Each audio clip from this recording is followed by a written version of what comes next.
Welcome to Ten Face, my world building sub-channel. And today I want to talk to you about one of my original worlds, Diorna, as can be seen here. Diorna was originally inspired to be an MMO way back in the day when World of Warcraft was popular. Ragnarok Online was like the only other MMO way before all the MMOs now. However, it's expanded into a much larger multimedia world. I've run D&D campaigns in it, written stories. Diorna is your basic fantasy swords and sorcery world, much like Dragonlance or Forgotten Realms or any of those. And it's built on a primary premise of there being three immortal races: the elves, the dwarves, and the dragons. Now, individuals are not immortal, it's just that the race has existed for all of time.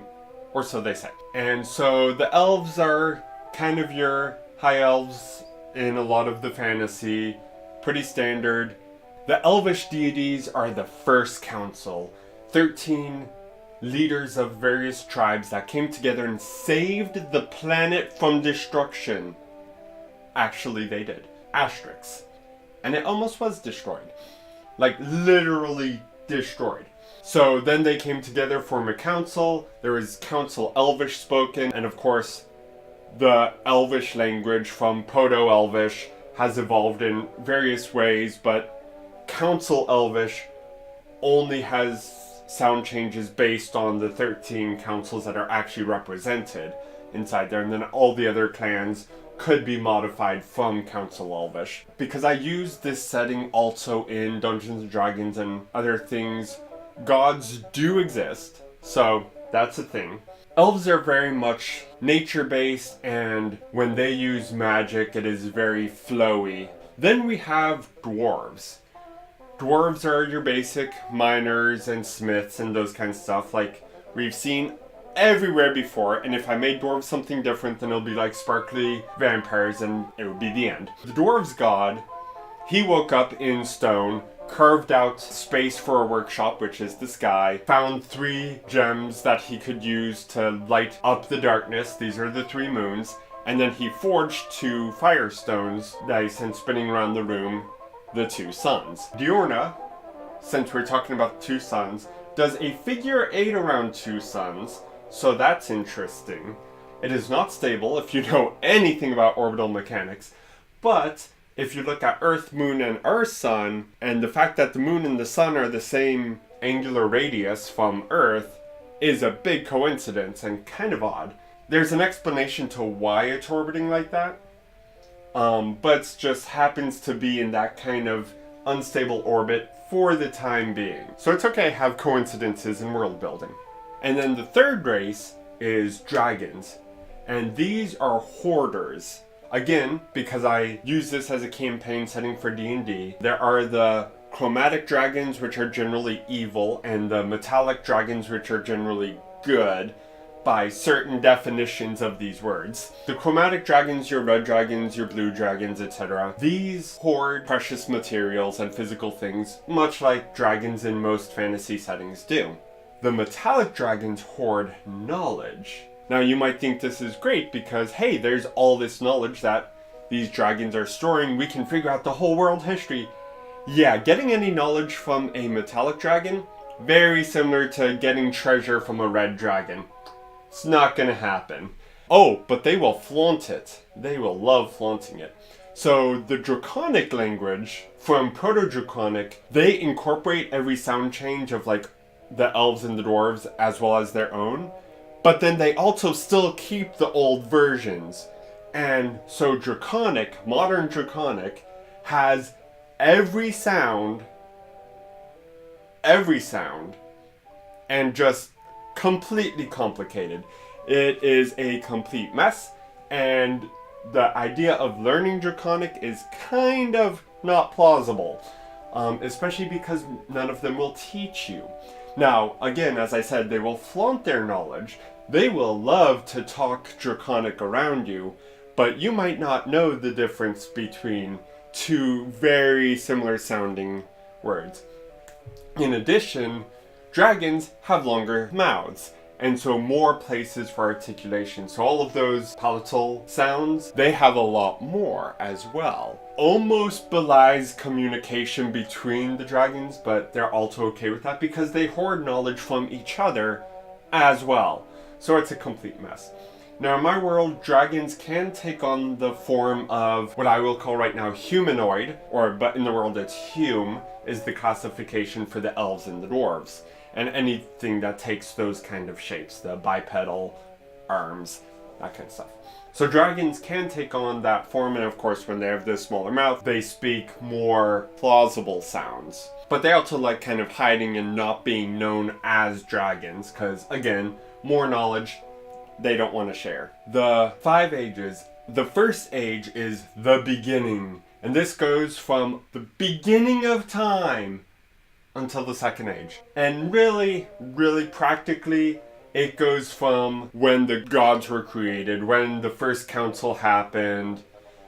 That's kind of the start. Basically when Dwarven and Elven civilization began, that's kind of started the beginning, but since it's so many centuries ago, it's just completely forgotten. After the Age of Beginning, we have the Age of Intelligence, where someone cast a spell to give intelligence to other creatures. Now, some say it was the elves who cast the spell so that they could communicate with the trees, and we get the dryads. Or some say it was the dwarves who cast the spell so that rocks themselves could speak to them, and we get the Oreads. Some say it was the dragons who wanted their pet house cats to be more useful. People who say that last one end up disappeared. So, I'm not saying anything. I'm just saying. Except I'm not saying. More recently, like very recently, we have the Age of Love, which got started by the war that never was. Despite, elves and dwarves and dragons just kind of existing for all time and having a very stable society, war was a brewing between primarily the elves and the dwarves, but also between the feline and all other land creatures and avians and all other flying creatures. All these different kind of polar opposites kind of came together in a massive war. However, Enigma, a wizard who did it, Enigma, we don't know anything about Enigma, I do, you don't, tried to cast a spell to turn all of war into love, or, that kind of peaceful love. However, it was miscast, turned all water into love potion. And it was raining during the war. Things happened. And one of the outcomes is that a lot of the elvish and dwarvish interbreeding created humans. And now elves and dwarves were able to get together before then. Crossbreeding is kind of thing like the Zant books. In the past, whenever any humans would be formed, they wouldn't have enough of a society. They kind of mutate into orcs. So orcs have existed for a long time. Now there's a huge population of humans, lots of discrimination because, and so they've went out to make their own society. Likewise, I mentioned the cats from the land-based creatures and birds from the flying creatures. At the same time, there was a huge growth of griffins. So griffins and humans, both similarly discriminated against, came together and now kind of form societies together. So most kingdoms have a pretty even split of humans and griffins. So kingdoms were built, but all in all, humans are a very new race to Diorna. And in fact, most humans can still trace their ancestry back to, the elves and the dwarves that were their ancestors. Super recently, we have the Age of War. Now you might think that the war that never was would have been the Age of War. No. This is the Dragon War. A Dragon War. This is when the good dragons and the evil dragons decided to have a big impact. Tore up the land. So much destruction and destructive magic just all over the place. Surprisingly, the Lion Pride lands had no destruction because they were so good at defending their borders. And then we get, present. The Age of the Present. So we have developed societies, we have subtle and powerful magics, And this is kind of the status quo of where like D&D campaigns can start. Now there's actually a lot more magic than your generic D&D campaign, which is pretty low magic, I find. Other offspring, the elves and the dryads, the tree sprites, they interbred, and from them came halflings. So this is kind of the birth of halflings as well. Halflings were not as discriminated against in elvish society, though there was still plenty of discrimination. They were just seen as kind of the childs of the forest. You can think of them kind of like the Kokiri from Ocarina of Time. This kind of what they're like. The halfling script is actually this up here. I don't know if you can see that, and I'm pretty sure you can't read it. That's a simplification of the Elvish script, which the Elvish script actually uses magic, like writes with magic. So the characters kind of flow and move about a little bit. That's a complicated system. The Dwarven script is these. Dwarves, when they crossbred with sprites, particularly the mountain sprites, so kind of like the Oreads, they produce gnomes. And gnomes, unlike halflings, which made things simpler, gnomes took it in the opposite direction and made things super complicated. What they did is they took one of these symbols, which is kind of a 3x3 grid of points, and they stacked 3 on top of each other. So they make a cube 3x3x3. So to give an example of what this looks like,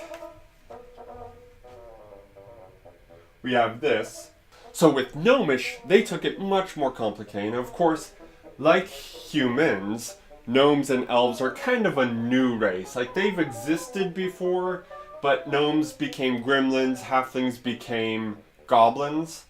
So that's a basic introduction to Diorna. So I will keep posting about the various other aspects of it. For example, the weather patterns, how the planet actually looks. You'll notice that there's a very thin thing here where the ocean currents lead into, and this gets very stormy, as you would imagine. And so, that is Diorna. Thank you for watching Ten Face World Building.